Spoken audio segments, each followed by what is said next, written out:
Et enfin, pour terminer, un coup franc en faveur de l'Argentine à Düsseldorf et un but signé Ponce. On joue depuis 5 minutes. C'est le premier match de Beckenbauer comme entraîneur sur le banc ouest allemand. Et l'Argentine mène par 1-0 après seulement 5 minutes de jeu, de quoi faire la gueule. 19 minutes, 40 secondes. Et ça n'est pas fini, car les Argentins qui ont déjà battu la Belgique 2-0 et la Suisse sur le même score au cours de leur tournée européenne, les Argentins vont faire un grand match, attaquant tous les ballons. Et à la 36e minute, le même Ponce, dans une action remarquablement construite par les Argentins, va réussir un but, celui-là, typiquement argentin, 2-0 après un petit peu plus d'une demi-heure de jeu. Les affaires pour le Kaiser Franz sont mal engagées. Alors que pour Bilardi, le successeur de Menotti, ça va. Un joli but. Schumacher bien battu. Mi-temps 2-0 pour l'Argentine, donc à Düsseldorf.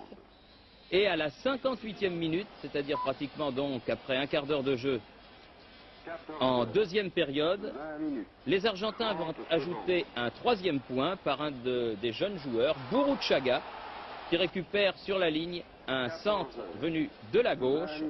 Et surprise, mauvaise surprise pour les Allemands, après moins d'une heure de jeu, sur leur pelouse, ils sont menés par 3-0. Et ça n'est plus Jules Derval qui est l'entraîneur, mais bel et bien Franz Beckenbauer. Franz Beckenbauer qui pour la circonstance avait rappelé les deux vétérans de Hambourg que sont Jacobs et Magath. La fin de match semblera lui donner raison, car sur un coup franc, à la 78e minute, c'est le grand Jacobs qui va sauver l'honneur, comme l'on dit, et marquer le seul but de la République fédérale allemande. Mais c'est un mauvais résultat, et on l'a dit, l'Allemagne est dans un groupe difficile en Coupe du Monde, avec la Tchécoslovaquie et le Portugal, et l'un de ces trois sera éliminé. 14 heures, 21 minutes, 30 secondes.